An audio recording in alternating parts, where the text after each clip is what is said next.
Ladies and gentlemen, welcome back to Uncensored CMO. Now, in this episode, we're going to be talking about GEICO, one of the US's most famous insurance brands, and one that has used characters brilliantly to tell their story, as well as embracing humour.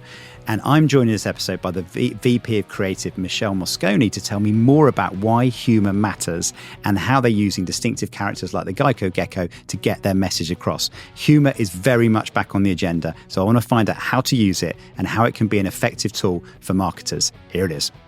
Michele Moscone. I'll try and get the Italian accent there for you. You did a wonderful How was my job. Italian? Bravo, bravissimo. Oh, bravissimo. Everything sounds good in Italian. When I go to Italy, I just feel happy. I think just listening to the sound of people's voices. And that's part of our culture. We want to make you feel happy. We also want to make you, gain a bunch of weight because we'll constantly be feeding you. There's pizza, pasta, there's great wine, and there's beautiful romantic, language. It's just magical. We like to enjoy ourselves. You that do, is true. don't you? So tell us how you ended up at GEICO. Tell us a bit about your journey to GEICO, because you've been on a fascinating journey at this point, but tell us about it. I moved to New York about 20 years ago as a dancer, right? I've always had an interest in expressing myself and communicating with people in a more artistic way. Years here, injury. And, then all of a sudden I needed a real job. I needed insurance. I had to get something a little bit more predictable for my life, and thought creativity, expression, discipline, probably a bit of masochism.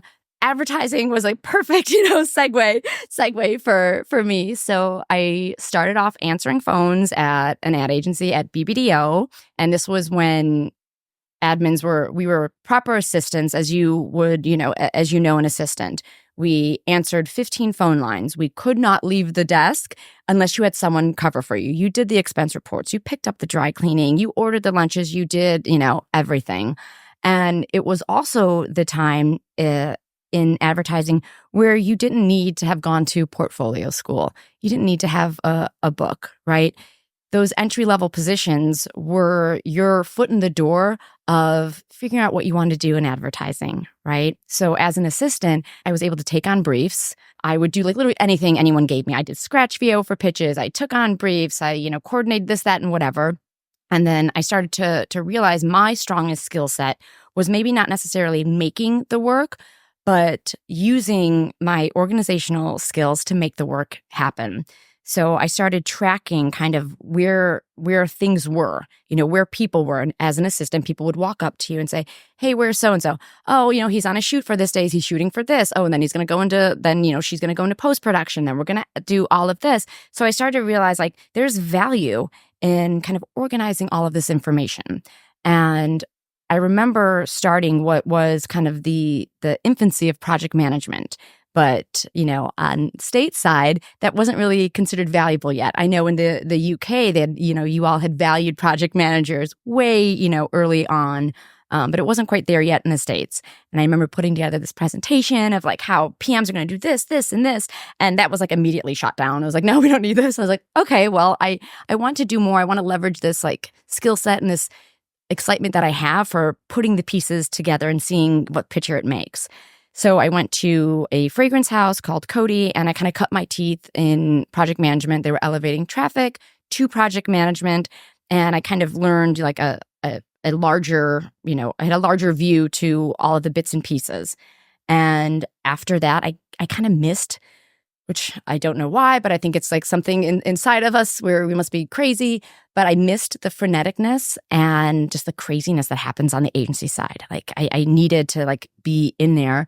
So I went back to the agency side this time as a project manager. I had a little bit more information under my belt and worked my way up in an operations role at Gray, and spent about 5 years there. And what I realized being a project manager, because I know my career trajectory to where I am now, the VP of Creative at GEICO, I was a project manager, right? That's how I started off. But the wonderful thing about what project management taught me is that I got to see every single facet of the business, right? I got to see how the sausage was made, and I got to be a part of making that, right? So instead of a lot of disciplines, when you get more senior in your career, you go really deep in it, right? So you're in like the nitty gritty of all the knowledge. Whereas in project management, a part of your career elevation is getting breadth, right? Is being involved in so many different more touch points. So, even now when I run into people, they're like, but wait, what? You do that? I mean, it makes sense, but like you were a project manager. It's like, yeah, I was a project manager. I was a really good one too. And there are, if I've had this conversation with a few people, there are 4 things that like really which allowed me to do the job that I'm at now. Like the first thing is I understand all the facets of the business because I've been exposed to it. And the second is I've had the benefit of being surrounded by some of the most brilliant minds, and not just in creative, but in strategy, in production, in like really everything. 3, I have taste. I mean, I like to think that I have taste. And the 4th one is I know how to get shit done. So like those things combined, I'm surprised there are not more people like me in the position that I'm in. You are so right, actually. Often when I used to be a CMO on kind of client side, talking to my agency partners, they were often shocked at how little time I spent in the discipline of creative or advertising, and how stretched I was across everything else. And you're absolutely right about project management, because often in a brand side relationship, you are the one coordinating all of the departments together. So if you're launching a new product, you're combining with the factory, the supply chain, doing the business case, creating the positioning, doing the advertising, booking the media. And I worked out, I remember chatting to in fact, I worked with Gray actually in London. So yeah, we got a connection there. Yeah, Gray London. Okay, maybe we crossed paths because I did some like rotational like operations thing. Yeah, they were my partner agency for about 3 years. So great times, really Wonderful. good times. Did some really good stuff. But they were quite shocked to realize that I worked out I spent about 5% of my time would be with them. And all the other things are people, strategy, finance, logistics, supply chain.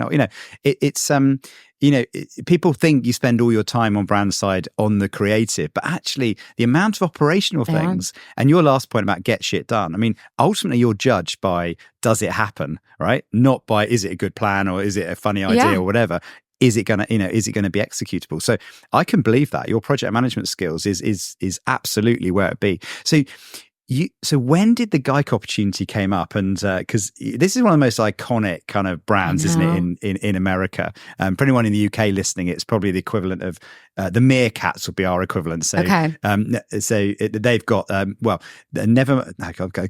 Compare the Market. Sorry, Compare the Market is the URL. That's the name of the company. Okay, they got 50% of market share, but their mascot are a bunch of Russian sounding meerkats. That makes sense. I can just see the connection already. I mean, obviously. But it is completely the British equivalent of GEICO. It's hilarious, but very funny, got a very unusual character, very surprising, and everyone talks about them sort of thing. So it's the equivalent to that. But when did the GEICO opportunity came up, and how did it all happen for you? So like we talked, I have only been agency side, right? I'm an agency kid through and through. And I had met Damon, our CMO, when the agency I was at was pitching business that he was running. He knew that he was going to GEICO and was going to make some big changes. He was looking to bring in people that had a different perspective, right? He and I connected and we had a couple conversations. And to be honest, I was pretty apprehensive about taking a client role. So like the first thing is, coming from the agency side, what I learned is the clients, like that perception that you think the clients have it easy is absolutely ridiculous. It does not exist. The clients do not have it easy. But the two things, there were 2 major factors that I considered in this. And it took me a couple months to actually decide to do this.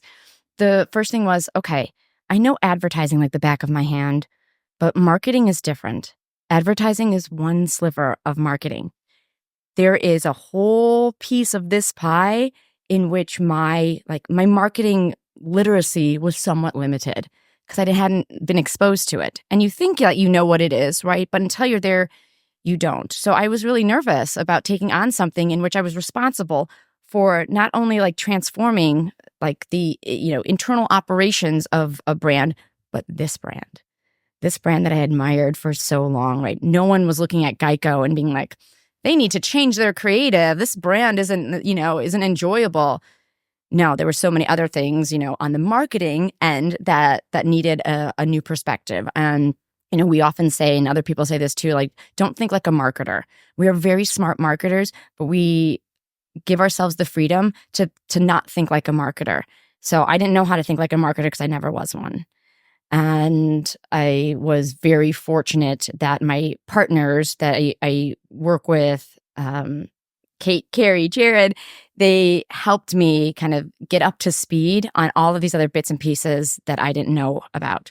But also, I remember they don't know my world either. So there's a gaps in knowledge across everyone, and that's good because you then become incredibly reliant on your partners to teach you what may not be your expertise. And the second thing that I considered was, it's GEICO. Are you kidding me? Are you kidding me? The chance to be at GEICO. I mean, this is a brand that like I have admired as just a viewer before I even got into any type of like advertising or marketing. And then as someone who worked in advertising, and then as a marketer, I consider myself really, really lucky. I deserve to be here, but I'm also really, really lucky. GEICO's amazing. Are you kidding me? Yes, of course. Signed it. Let's do it. What is it about the insurance category that, why are there so many characters? Because obviously the gecko is so synonymous with GEICO, obviously, and the wordplay is quite clever and the characters. So, but not the only one like Jake from State Farm, or there's many, many others, aren't there? So what is it about this category? Because you don't see this in other categories. It is you see some examples, but insurance is particularly kind of full of these really interesting, funny characters. Do you have any ideas as to why it works particularly well?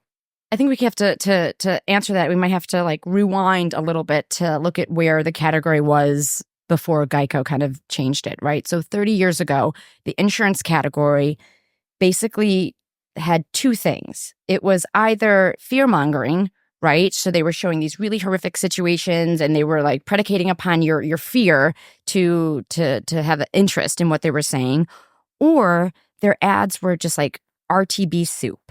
Right? So you have one, category theme that is preying upon your fears. And then you have another one that is spitting out information as if it were reading a owner's manual for a blender, right?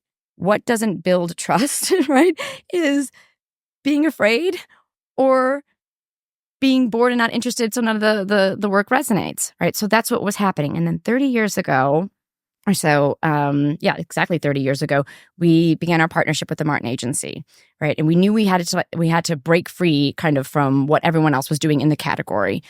So we tried out something different, humor, right? And it wasn't an immediate, like, we're going to do humor. We have all the testing, everything that says humor works.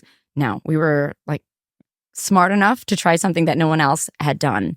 And we started to create ads, just content that allowed us to talk about our products and our services in a way that was memorable for people, right? So you could be saying all of the right things in the right places at the right time, but if no one's listening, it doesn't matter. And if you're boring them, they're not going to make that connection and remember things. So coming out of that really strong like voice and brand that we're building, a really great way to talk about your brand is having vehicles like characters that can be the voice of your brand, right? We have multiple different characters, as you know, we've gone through a whole roster of them, and one in particular, the gecko, that has really stood the test of time, has been with us for 30 years. But even the gecko starting off was not the gecko that you know of today, right? The gecko at first, I don't know if anyone remembers this, but the first original ad, we call him the podium gecko, it was brought on as a play on words of gecko versus GEICO, where everyone was kind of flocking toward this gecko, assuming that it was GEICO. And the gecko was like, I'm not GEICO, I'm a gecko, not GEICO. Terrible, accent. Sorry about that for everyone listening or watching. And then we started to realize that the gecko became a really powerful piece of brand equity, right? The gecko became one of our vehicles for our voice, for our brand voice, but not limited to that. We have a lot of character-driven work, which helps make that connection, right? You're humanizing the work through an anthropomorphic gecko, but you're able to talk to different people and create these like really lovable and sometimes even like non-lovable characters, but they make a connection. Characters are almost a shortcut to your brand, right? And to your message. Totally. I think, characters, we've been studying characters System 1 for many, many years. And my colleague Orlando looked at a number of award-winning case studies that included a character. And it's declined from, I think it's something like 20, 25 years ago. 40% of award-winning campaigns would have a character. Today, it's 15. So it's very interesting. So this is what I find fascinating about this conversation is that GEICO is such a powerful example. And yes, it's very unfashionable. And another good example, which makes me smile, is we test every Super Bowl ad every year to see how the general public respond to it and which emotion it creates. And of course, Super Bowl is synonymous with celebrities, right? So we thought, let's see the average star rating of an ad with a celebrity in versus an ad without a celebrity. Now, the average performance is 2.7 stars out of 5, right? So you look at all that's the average. With a celebrity in, it's also 2.7. There's no uplift for a celebrity. However, for a character, 3.7. So, and if you think about a character as well, with a celebrity, if you've got Snoop or you got Serena Williams or whatever, everyone else has got them in the ad, and the character's famous for being them, right? They're not associated with your brand.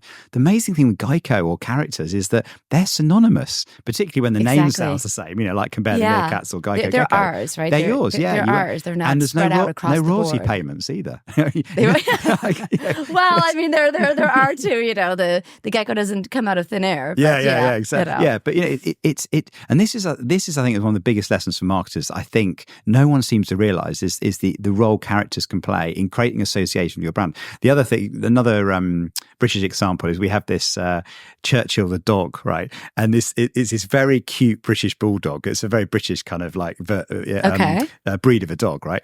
But he's a funny dog, and he sort of goes like this sort of thing, and it goes. I'm sorry, can you do that again for everyone? For everybody, it's like whoa, yes. People will be phoning in going, John didn't get it quite right. And we'll have this big thing this big thing going down, but it's, oh, yes. And in fact, they even used to give away the Churchill dogs, and they would be on the back of the parcel shelf on the back of the car. And I remember when I was much younger being stuck in the jam on the motorway, and you'd see this, and they put the dog on this spring so it'd nod at you and almost replicate the motion dog. Of the car. Oh, that's as amazing. The car went up and down, the kind of dog went on at you. But it's incredibly potent way of kind of connecting you. The other thing we found as well, looking at the work we did with Churchill, is that it connects every bit of your media together. So people would see the TV ad, but then they'd be online and they'd see Churchill the dog. And then when you're searching through comparison sites, looking at different insurance premiums, the dog would be there as well. And I remember recently renewing some insurance. And I didn't know who the first few brands were, even though they were cheap. I'm like, oh, I've never heard of them. Are they going to be around in a year's time? But then I got to Churchill. I'm like, yes. So I paid more, and apparently I was talking to them about it. And there is a premium for familiarity of your insurance company. It actually makes you more money because people feel reassured. They'd rather go for a slightly more, it's not massively, but 10% or something. They'd rather pay more for a brand they recognize, and the dog was creating the recognition. So I think that's what you do. It's the trust that comes out of that, right? So GEICO has spent so many years building its brand, right? And the characters are a very powerful part of our brand, and the recognition the easy recognition that comes with them. Yeah.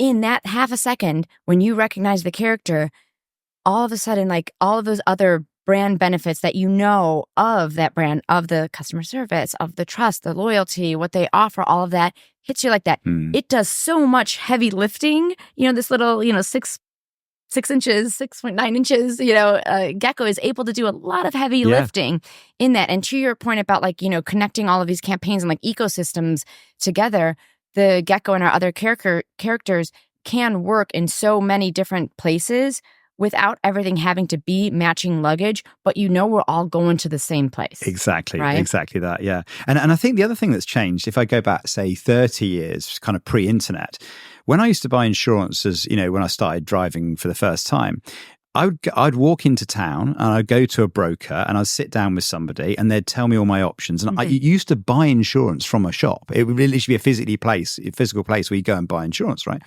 But with the internet, you can buy insurance from anywhere.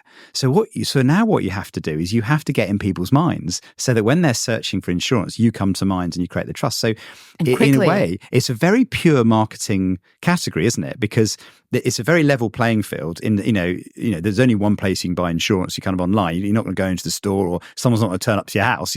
So in a way, you've got to be. Insurance online is a very convenient way of doing that. We still have many different ways of contacting agents and getting policies here. But you're absolutely right. Being able to have the convenience of getting it online, your journey, your customer journey is very different than it used to be. Exactly. The customer journey. So you need to have share of people's minds is a lot more important than it used to be, where before the battle was getting on the broker's list, right? Because everyone would have a broker, right? And that was the battle, being there, being available. Mm-hmm. Now the challenge is being in people's minds. So when they search for you or look for insurance, then you're going to come up. And the research that goes into insurance now too that's a different customer journey, right? Because you have the internet, you have so many different ways of learning about a brand and what they offer. And our advertisements are like, it is education. Insurance can be very, very complicated. We don't ever want people to feel or be in a position where they don't feel that they are making an informed decision. So we can inform you, through our entertaining ads. And I like to think about that. You didn't even know that you just watched an ad. You were just like delighted for a little bit. And we snuck in a few RTBs because, they happen to be part of the story of GEICO. The thing I find interesting about insurance as well is that it's an entertaining category. You can buy it very, very quickly. It is now. Right. But when it goes wrong, it's a whole different game, isn't it? Yeah. I mean, we were chatting earlier, and I was telling you about the 4 years ago, my house burned down.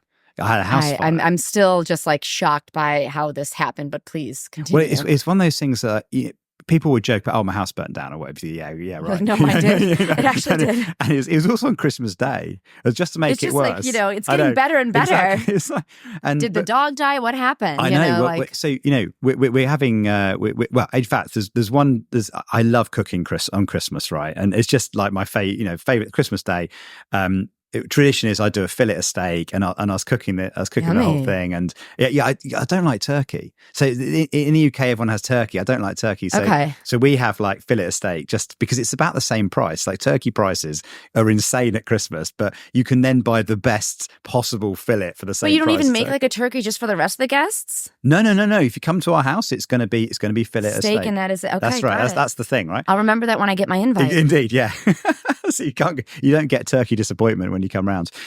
Anyway, I just finished cooking, and every year I always set the fire alarm off, right? Because there's loads of smoke and it's like all chaos in the kitchen. Anyway, and so the fire alarm went off, and we're all sat around the dining table, and my wife goes to the door. I say, "I'll turn the smoke." So she goes to the door. She opens the door and she screams her head off and says, "The house is on fire!"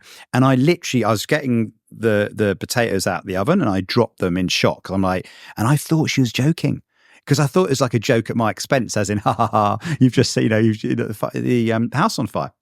And I look round, and literally flames are coming out the lounge, going up the stairs, across all the ceiling, and within seconds the whole place is full of smoke. Goodness. It's quickly. like because with modern houses, I didn't realize this, that fire we phoned the fire brigade. The fire brigade were there in 6 minutes, so it was 10 minutes from the fire starting to the whole house being out of control, as in like smoke coming out of every room, unstoppable. And everyone was okay though, just okay. Because the scare, I'm sharing a bit more than I planned to here, but the scary thing was... I'm interviewing you now, see how it goes? Exactly, this is getting uncensored. The scary thing is that I shouted to everyone to get out the back door, which was the nearest door. The door was locked and it had no key. So for a few seconds, I had what I can only describe as, I think I'm going to die feeling. I think this is it kind of feeling. And my heart rate is going up right now. Yeah, I tried, and also the thing people don't realize about these situations is it's chaotic. There's noise, there's smoke, there's panic, and you don't think straight at all. So I would try to run to the front of the house where the front door was, but that's where the fire was coming from. So I was trying to do the hero thing of like, I must find the keys. Fortunately, my daughter found the keys and got everyone out. But for a few seconds before we found the keys, I tell you what, it was just like, oh, this is it. I mean, it must have felt like an eternity. Yeah. Everything goes into slow motion, and it was crazy. And then I remember jumping out the front window with only my, I was wearing t-shirt, jeans and my slippers, right? That's all I had. This is Christmas, it's really cold, right? And because you just do, just like get out. Fire brigade were amazing.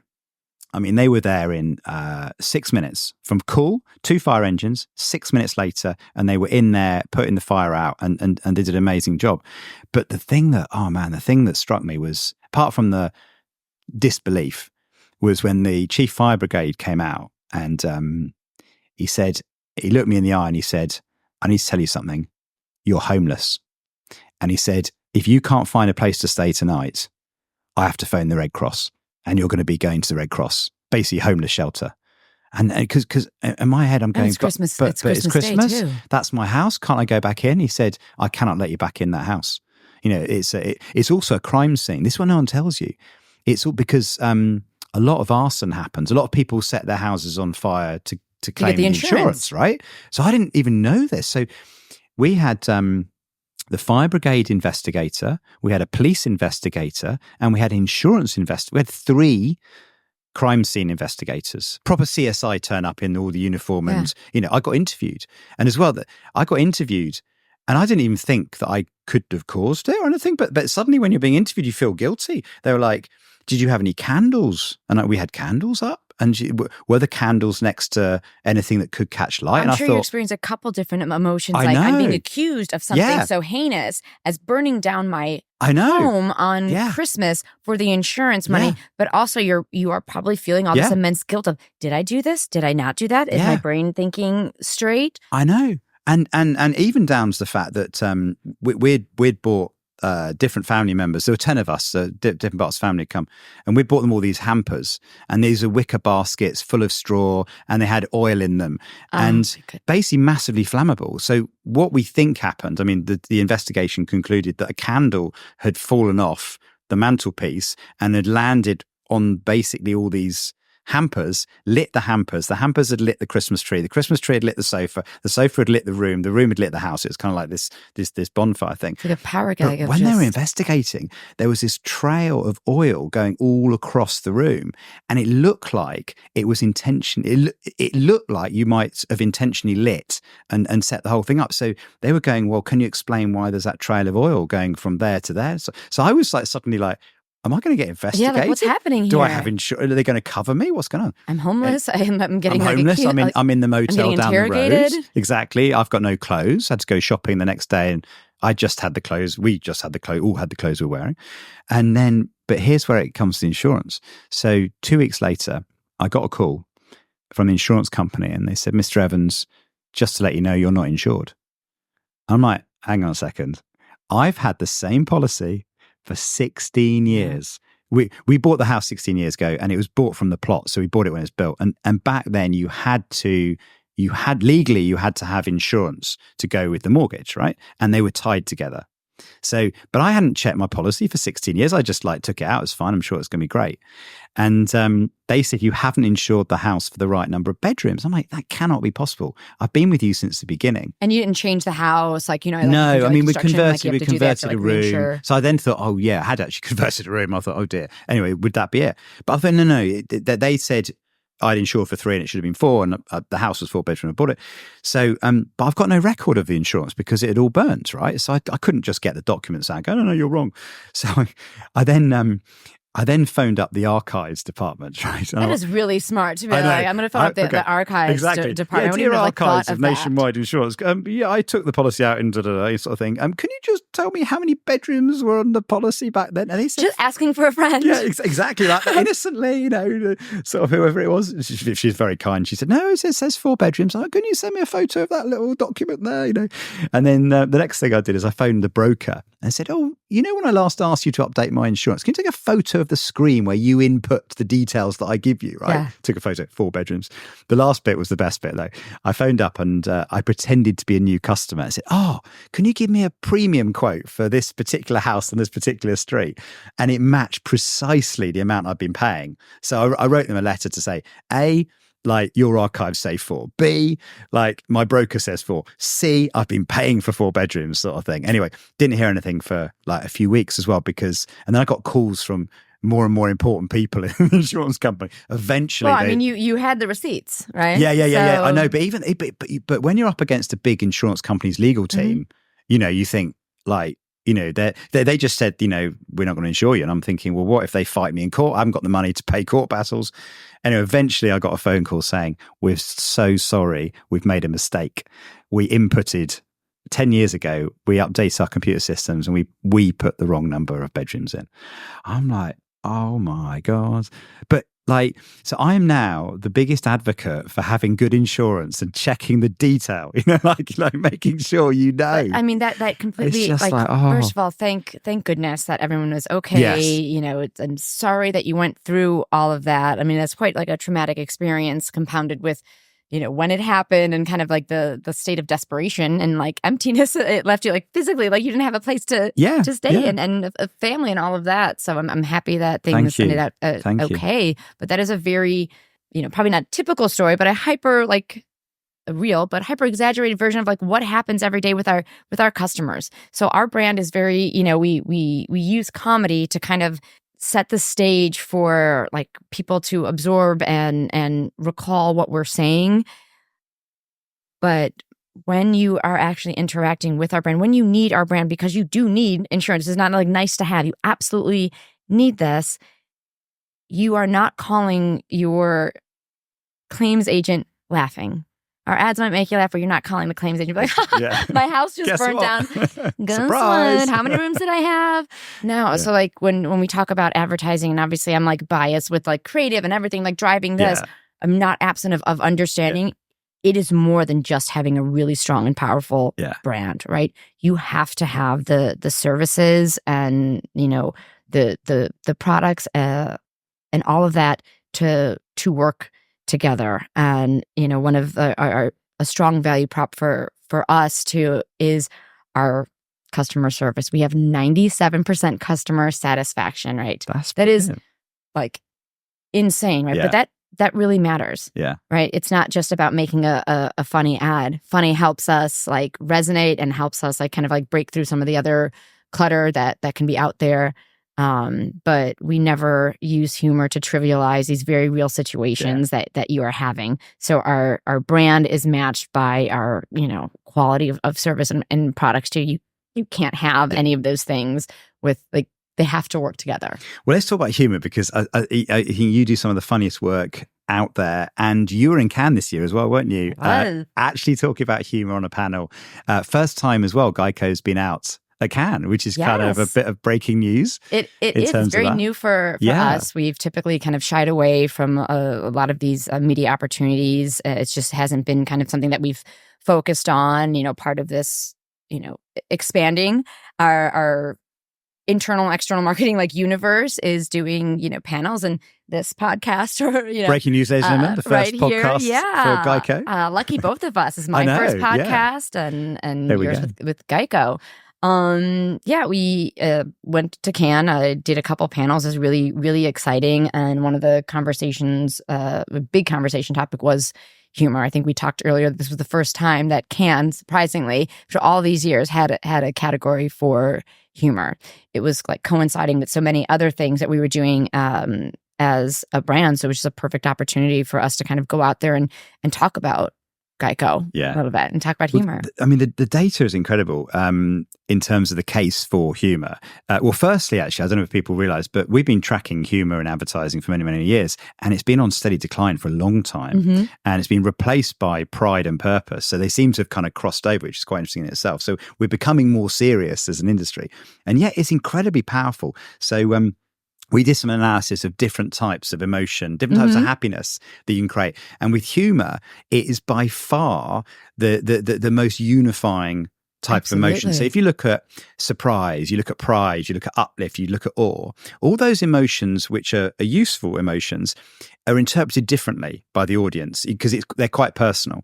And we looked at the maximum percentage of the audience that emotion can create a reaction in. So Schadenfreude, weirdly, is the most powerful sense of humour, but it has the least headroom, as in the most we've ever seen Schadenfreude achieve is like 10% of the audience feeling it. Do you know what I mean? Or inspiring might be 20.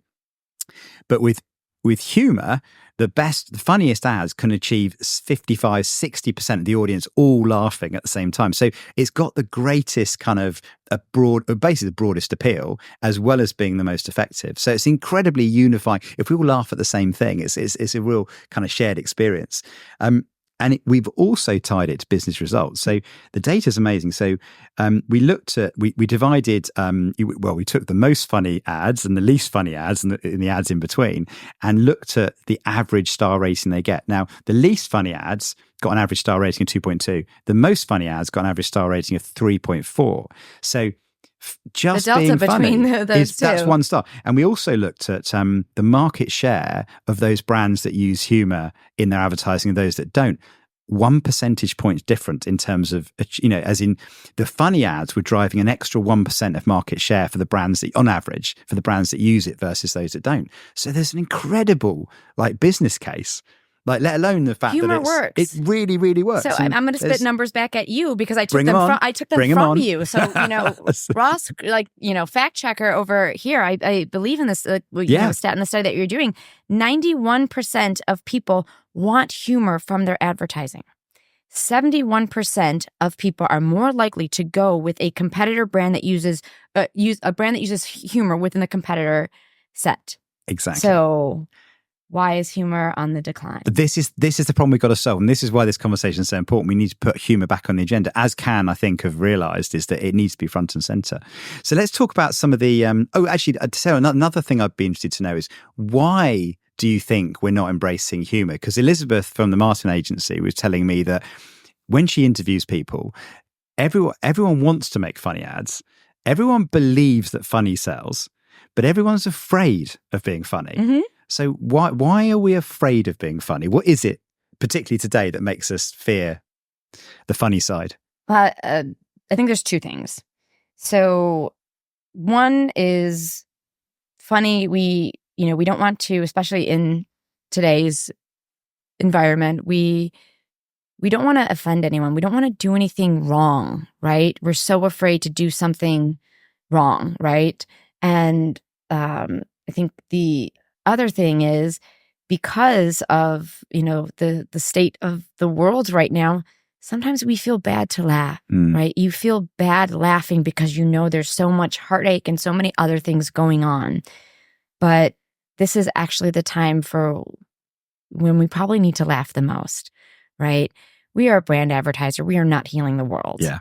Right. But if we can do our part, bringing a little bit of chuckle to your day, and drive brand resonance and all of those things, amazing. But going back to, you don't want to, and we talked about this on the panel, you never want to offend anyone. Yes. Right. First, I want to point out there's a difference between offending someone and just doing something that someone doesn't like. I will do things people don't like all day long. I do it. Ross knows.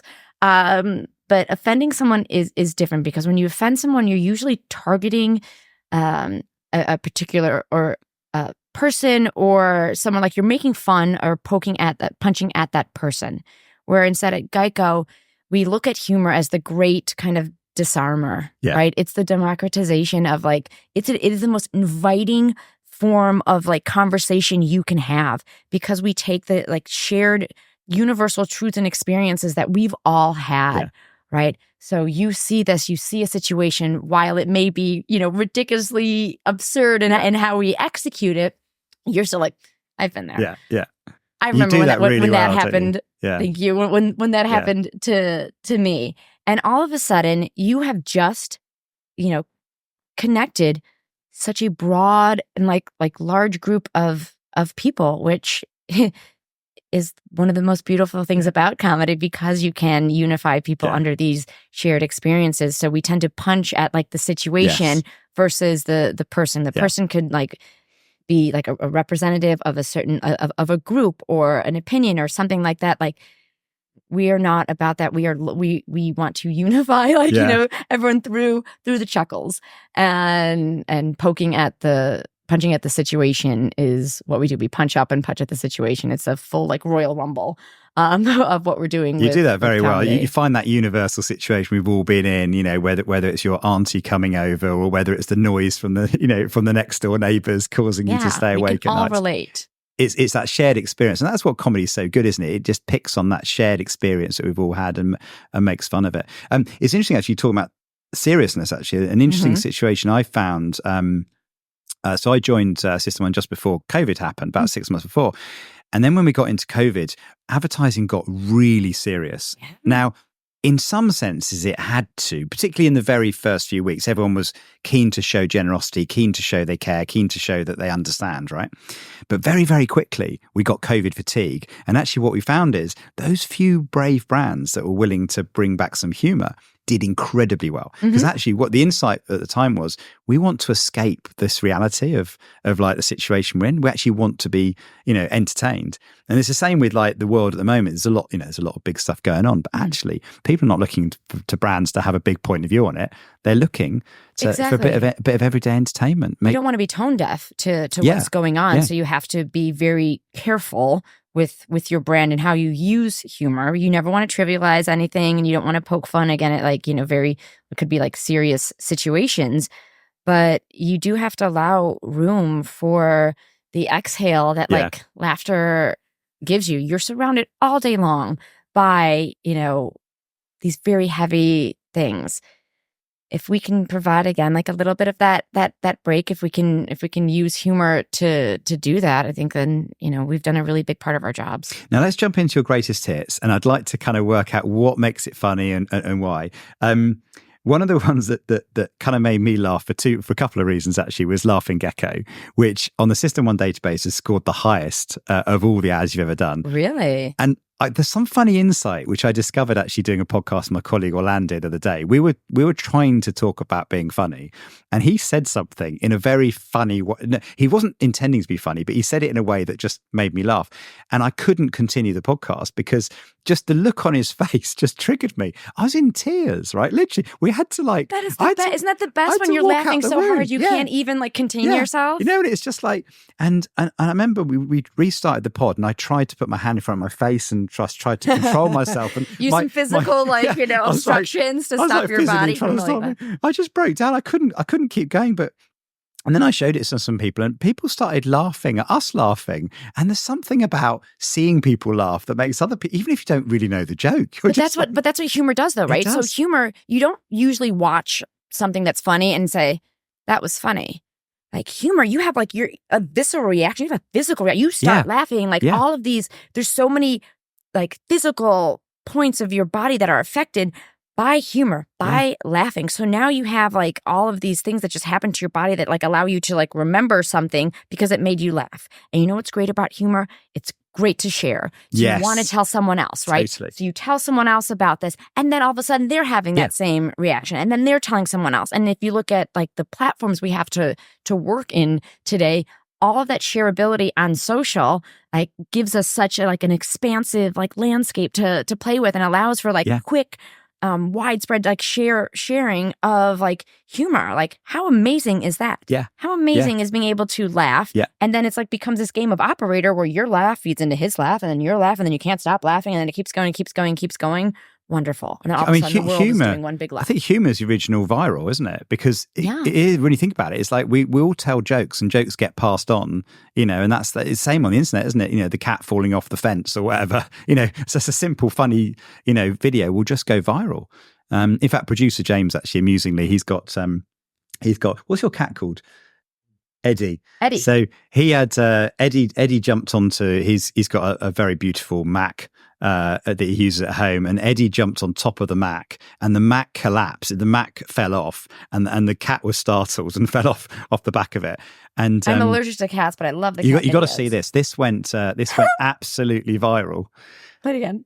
You take an animal doing something, getting into trouble, and it's just like guaranteed viral hit. And I love that your cat's name is Eddie. I love when people give their pets like grown-up human names. Like I'm human going to get a names, dog and name her Cheryl. Yeah, You know, yeah, it's yeah, like, yeah, Cheryl, yeah. get over here. Exactly. So humour not only entertains, but People it's also want to most share likely funny. shared. Exactly. Yeah. And then the other thing I think you were talking about earlier, which is so important, is that it observes a truth, isn't it? Orlando's got this phrase. Yeah, exactly. Something that's too silly to be said can be sung is a phrase he uses in terms of like why we put things into jingles. It's the same with humour. Something that you'd feel a bit awkward pointing out, actually you can show through a joke, can't you? Well, I think we were talking earlier about like comedians, right?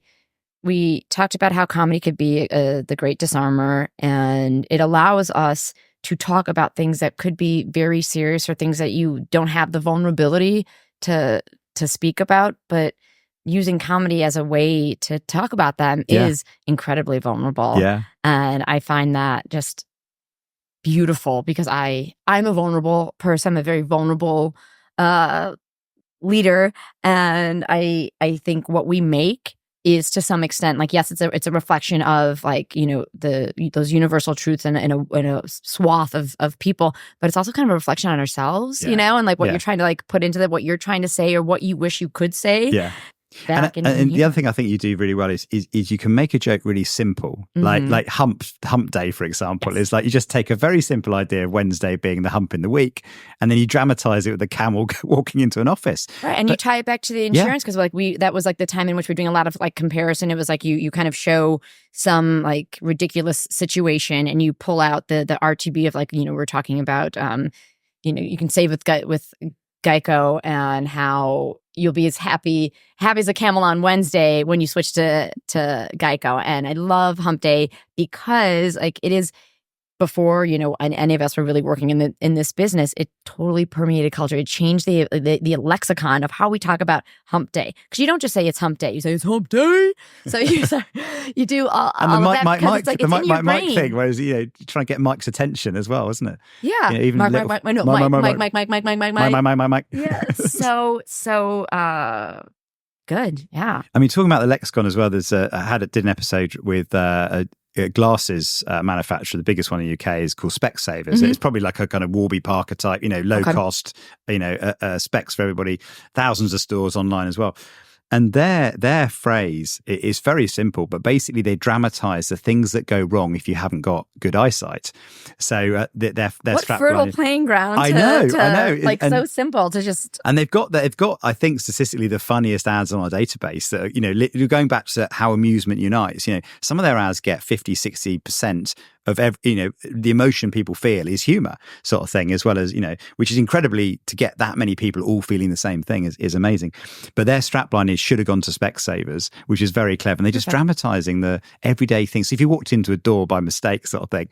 But the interesting thing about, and they've spent, this is a bit similar to you guys, because they've spent 23 years doing the same thing and building up that joke over time. So one simple joke told in different ways.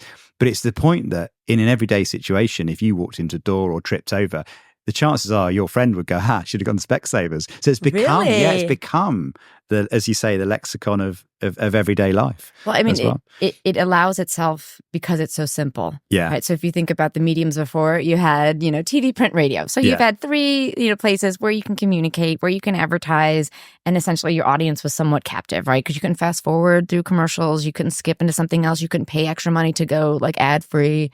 But now we have such a like expansive like ecosystem, right? So if a brand such as GEICO, right, that has such a rich history and people know it, right?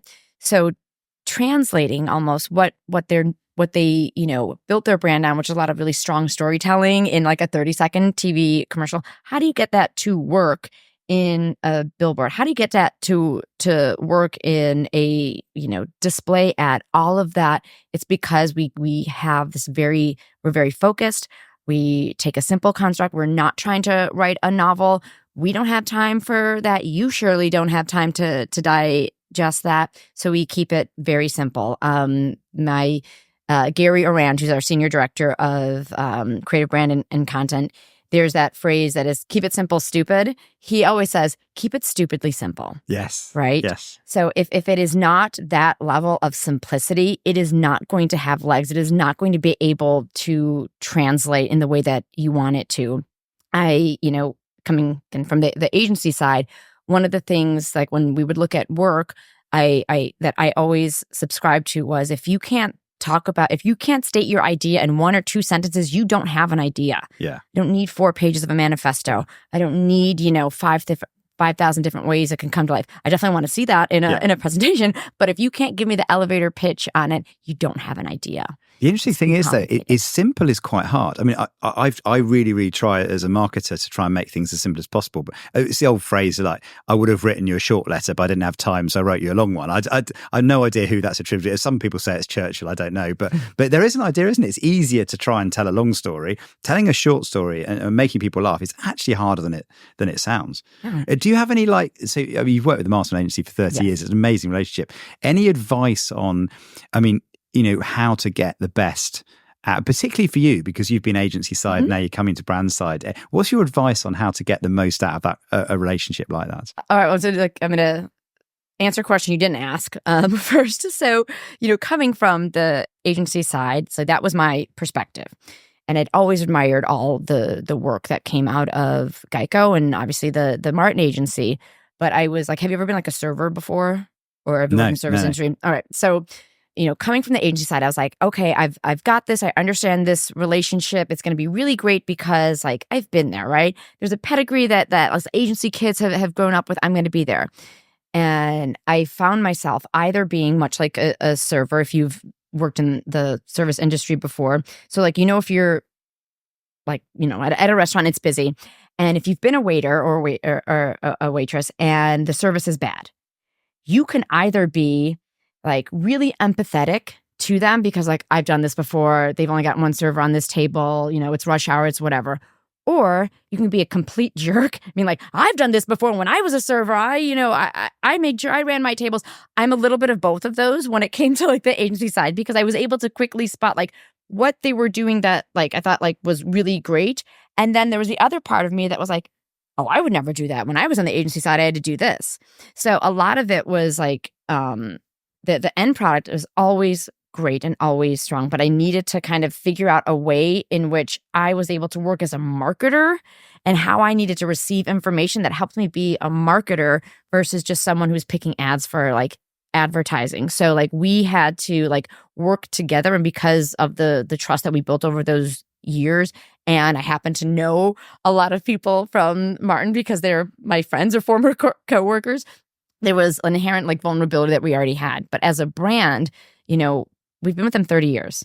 Time is a real thing.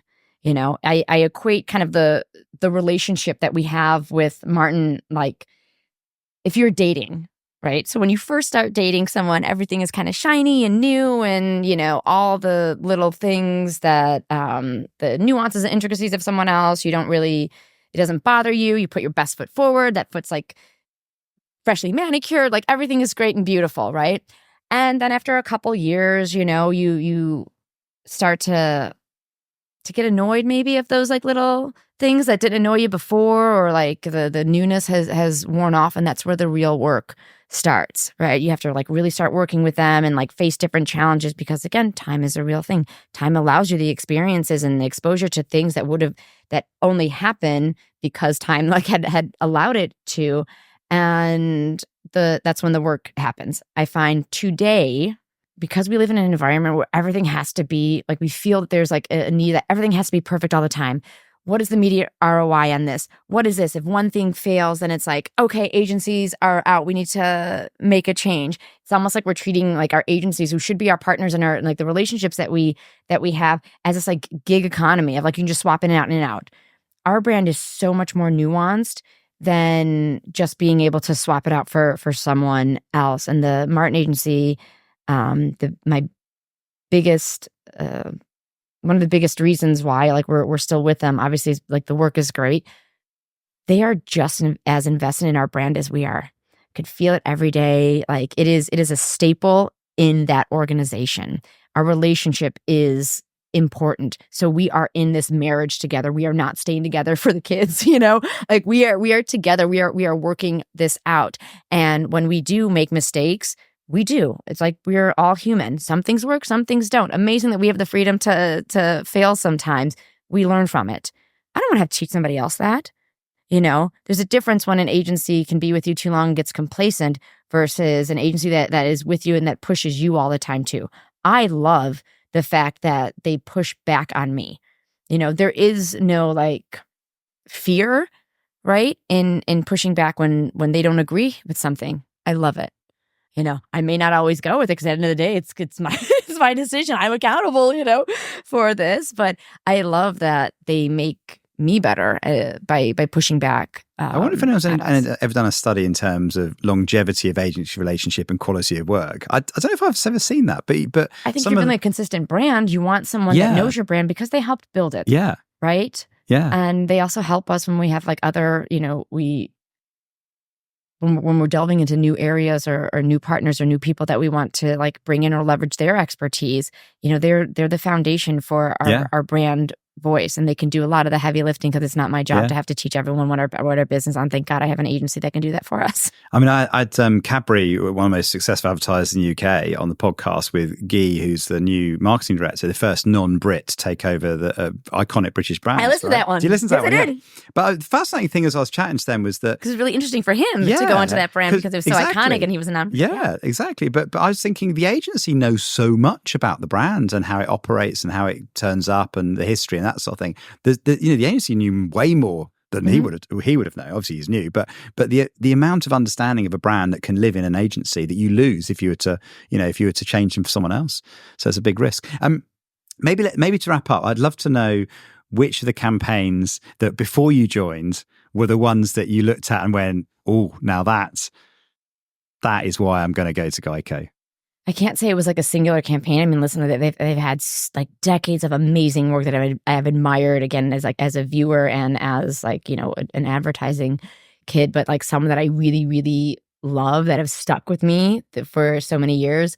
I love the dating myself, but We Had a Baby Eats a Boy.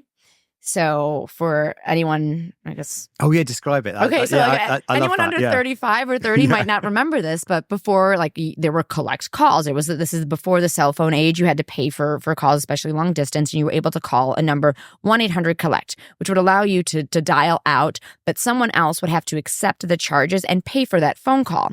There was a few seconds of time that allowed you to state your name, so people on the receiving end knew that it was you calling, right? And the setup of the commercial itself was about not cheating, right? Like cheating the system, but save money another way, save money the legal way and go to GEICO. But the execution was this man who just had a baby and he's calling his dad and he's calling collect. And you can tell that I'm older because I'm doing this as far like for the, gesture for phone. And the dad picks up and he listens to like what the name was. And he said, it's Bob. We Had a Baby Eats a Boy. And he's like, sorry, wrong number, and hung up as if he declined the charges. Yeah. And then the, the grandfather at this point turns to his wife and she looks at him and says, well, who was that? And he said, it's Bob. They had a baby. It's a boy. She's like, oh, okay. And then just cut to an end card that says, don't cheat the phone company. Save money the legal way. Switch to GEICO. Brilliant. Right? That to me is just so, so clever. Like we talk about humor all the time with GEICO because we're known for that. Our humor is clever and witty. It is, there is fall on a banana peel humor in there, but like our definition of humor is pretty broad. And that one to me was just like ridiculously smart. Like, are you kidding me? Like, no one would like that's stuff like teenagers did when they wanted you to pick them up late, know? Yeah. But I mean, going back to what I was talking about earlier, what you've done consistently throughout is observational humor of everyday situations we can all empathize with and finding the funny side of that situation that unites the audience, right? Because we can all imagine ourselves people have an older generation, at least us, can remember the times where you didn't have any money on you, you're stuck somewhere, got to phone the parents and please accept the charge, Even today, though, you may not remember or may not have experienced calling someone collect, but you can very easily understand. I'm not going to skirt the system and try to save pennies here and there. I'm actually going to do something. I'm just going to go to GEICO instead and save a bunch of money. Exactly. Yeah. Like that is still going to stick with you. There you go. Michele, it's been amazing. Thank you so much. I could talk for ages about GEICO advertising. Well, what's your favorite ad? Let's get what yours is. That's good. But I found Laughing Lizard just funny only because I just found myself laughing, right? But the one that actually has captured my attention recently, and it's the one with the sliding scene, like you got the guys in the living room and then they get squashed, and it's just the visual simplicity of it. Mm-hmm. And what I like about that is that works in 5 or 10 seconds. And you visually get the joke straight away. So, and this is what I think another common theme of everything you do is it doesn't require explanation. You just get it, and it's the. So you could have just done like the scene gets squashed, right, as it comes over. Or we could have just done a 6 or 10 second spot. You could just have done that, right? But it's the reaction of the people getting squashed as they're sort of trying to escape and get out the window. So it's almost the reaction to the squash that I found funny, because you've just executed it in a very clever way. A bit like Hump Day, where you've got the girl on the phone trying to ignore the camel in her ear. You've paid attention to human response. Yeah. And the situation. It's like any comedy. It's why we like Friends. We're looking for the response from other people to the thing that goes wrong. And I think you've worked on the reaction. And human beings, we look for reaction in other people, don't we? And we find it funny to see how people react. And we make fun of ourselves, and we make fun of the industry. So like that was like a new, when that Unskippable came out, it's like we had this new ad format of like 6 to second like pre-roll and things like that. We could have just tried to truncate our messaging or what we tried to say in that ad. Instead, we subverted the medium. Yeah. We used it to our advantage to like show that, the ad time has gotten squashed. Yeah. We're getting squashed. We're doing the same thing. And it's a physical reaction. It's a knowing humor, isn't it? It's because I know that you're watching something and you've got 5 seconds and you want to desperately get on to the next thing. So you're recognizing the situation and playing to the context. Like we get it. We got to do this too. You have to sit here. We're going to entertain you. Like if GEICO is showing up in your day, you will be entertained. That is one thing. And the irony is, I'm less likely to want to skip if the brand's serving content that I think understands how I'm feeling in that moment in time. So it's very clever understanding context. So I think that's one that I admire, the thinking and the context and the way you've done a visual storytelling in a short space of time. That was really good. Brilliant. Well, Michele, thank you so much. It's been so much fun having you on. Thank you for having me. I feel such an honor. Brilliant. Thank you very much. Thank you very much for listening or watching Uncensored CMO. I hope you enjoyed that. If you did, please do hit the subscribe button wherever you get your podcast. If you're watching, hit subscribe there as well. I'd also love to get a review. Reviews make a big difference on other people discovering the show. So please do leave a review wherever you get your podcast. If you want to contact me, you can do. I'm over on X @UncensoredCMO or on LinkedIn, where I'm under my own name, John Evans. Thanks for listening and watching. I'll see you next time.